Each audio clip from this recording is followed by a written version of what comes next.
Good afternoon, everyone.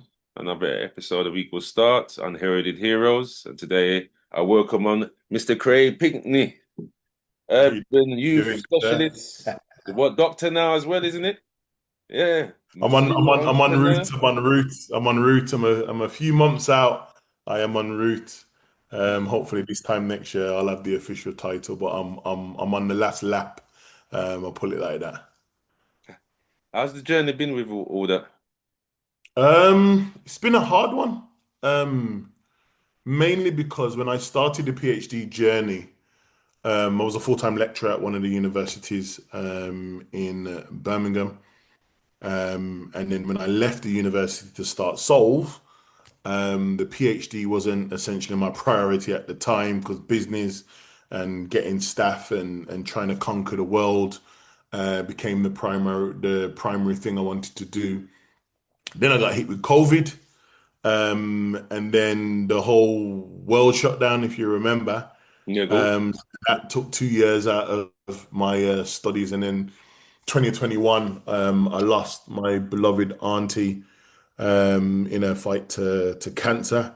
So then that kind of like just derailed my whole want to study, to learn, to work with anybody really.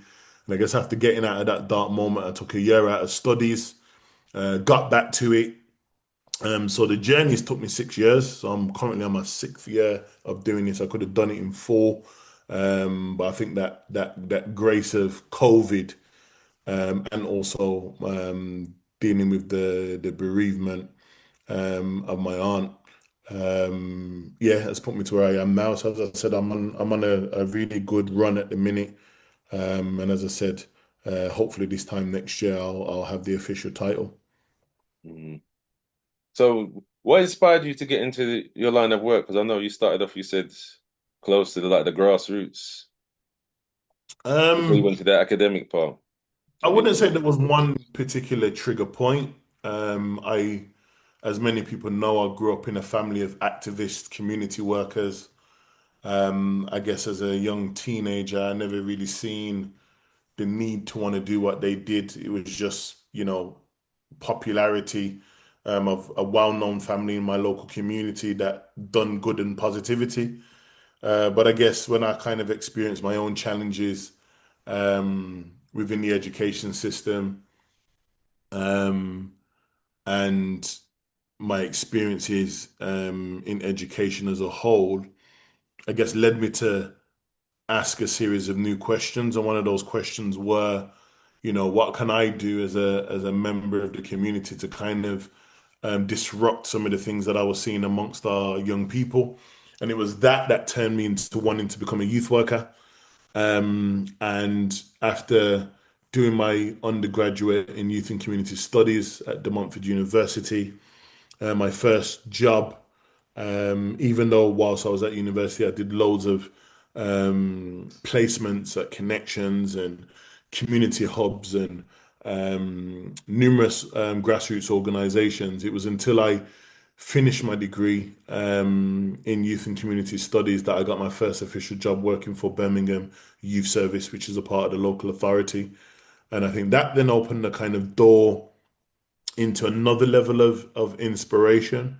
I've seen the gifts and the talents of the many of the young people that used to attend the building.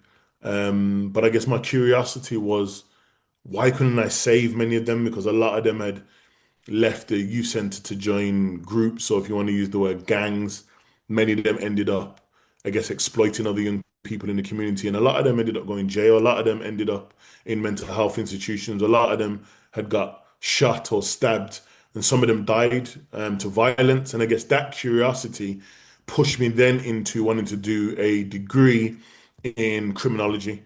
So I done a master's degree in criminology, and after being on the academic journey and process, my main focus at that particular point was to explain or make sense of how do we disrupt gangs and serious youth violence, and then that's been my career from that point. that's a big thing because online everyone talks about this knife crime. Idris Elba's got involved now with the Stop the Knives. I know they've got a program now called Gloves Not Guns. like in the area that I am from. But I notice a lot of the organizations they work in silos. So Mhm. there doesn't seem to be like a unified strategy, especially Mhm. when it comes to frontline services, local authorities, and central government. It's all Yeah. seems to be piecemeal. So how do you think going forward that can And change?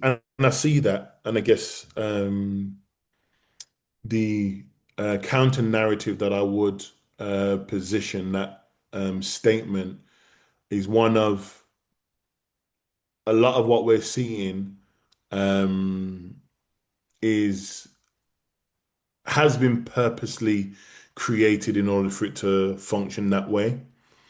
So I don't critique the organizations that want to do amazing work to reduce violence, reduce harm, reduce conflict in our communities by any means necessary, whether that is through education, whether that's through mental health support, whether that's through sports, whether that's through the arts, whether that's through music, whether that's through faith. I don't dispute or have much of a critique to the efforts of people trying to engage our children, young people, and their families. However, it's important to acknowledge that there is a political issue here that oftentimes doesn't get discussed when we say things like people are working in silos. There doesn't seem like a unified front. And we have to remember and take us back to, if you remember, in between 2010 and 2012, we had a conservative government under David Cameron, Yeah, I and they remember. cut a lot of youth and community Services services, they did. loads of national initiatives. And what they essentially did was take the money out of places of need. And then what they seek to do was localize a lot of that money, which I argue was the birth of charities and CICs. Hmm. So what they essentially did was they dangled a bunch of carrots within the local community and said, you all can apply for this amount of money. But what it means is that you're going to have to demonstrate how your specific organization is able to meet these needs that we are currently creating. So I guess the logical argument would be, and we have to think about business when I mention this. So let's just say me and Sean, we wanna do something together. Let's say we both, okay, let me position it different. We both work in the same community, Equal Start, do their thing, Solve, do their thing. But there's only £50,000 that the Violent Reduction Partnership have put an offer within that local community. So one can argue, well, we both should go for that together. Hmm. And you take 25 and I take 25. Yeah, I'm collaborative partnership. That sounds like it makes perfect sense, Mm. but it costs £42,000 to keep one of my members of staff in Jeez. office and to ensure that their retention, because they're amazing at what they do, I pay them for their value and their worth.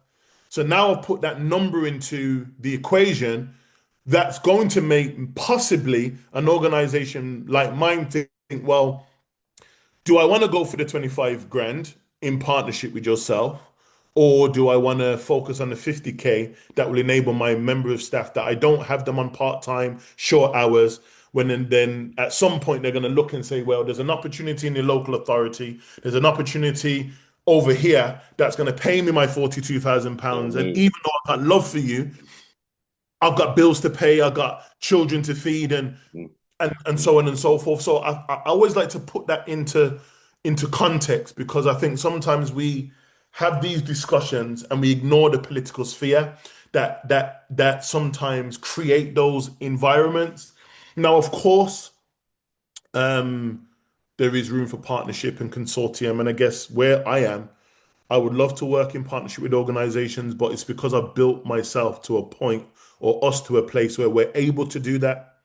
If you had that conversation probably 3 or 4 years ago, I'd have probably told you no. Not that I don't want to work in partnership with organizations, but right now I need my foundations to be strong. And in order for my foundations to be strong, I need finance, I need resource. Now, some organizations like myself have not relied upon funding, and I always advocate, especially for those of us that may be watching.